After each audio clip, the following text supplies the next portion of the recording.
NASA ने बृहस्पति के चंद्रमा यूरोप को लेकर बड़ा खुलासा किया है।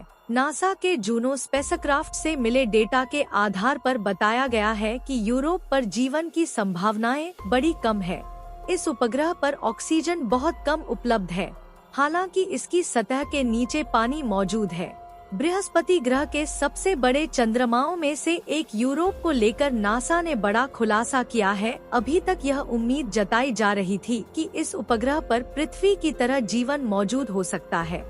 इसका प्रमुख कारण यूरोप के सतह पर पानी और ऑक्सीजन की उपस्थिति को माना गया था। अब पता चला है कि यूरोप जीवन को बनाए रखने के लिए अपर्याप्त ऑक्सीजन का उत्पादन करता है।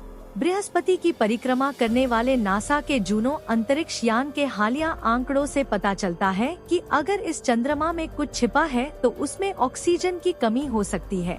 साइंस जर्नल नेचर एस्ट्रोनॉमी में प्रकाशित यह खोज सितंबर 2022 में बृहस्पति की परिक्रमा करते हुए नासा के जूनो अंतरिक्ष यान से भेजे गए डेटा के विश्लेषण पर आधारित थी।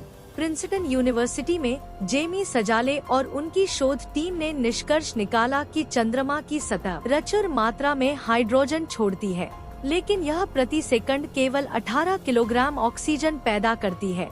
यह पिछले कंप्यूटर मॉडल द्वारा अनुमानित लगभग 1000 किलोग्राम प्रति सेकंड से काफी कम है। यूरोप की सतह के नीचे पानी का बड़ा स्रोत दबा हुआ है। यह पानी सतह पर किसी उपयोग में नहीं आता है। दूसरी बात, सूर्य के प्रकाश की अनुपस्थिति के कारण सतह पर कोई पौधा प्रकाश संश्लेषण भी नहीं कर सकता है। लेकिन सैकड़ों लाखों वर्षों में महासागरों की बर्फ से ढकी छतों पर जमा पोषक तत्वों को कई भूवैज्ञानिक प्रक्रियाओं द्वारा नीचे अधिक गहराई तक पहुंचाया जा सकता है। यूरोप के वायुमंडल में हाइड्रोजन की मोटी परत के नीचे चंद्रमा की सतह पर ऑक्सीजन की एक नाजुक परत है। हाइड्रोजन और ऑक्सीजन लगातार चंद्रमा की पतली हवा की भरपाई करते हैं, क्योंकि वे इसके विकिरण से भरे बर्फीले आवरण से बाहर निकलते हैं।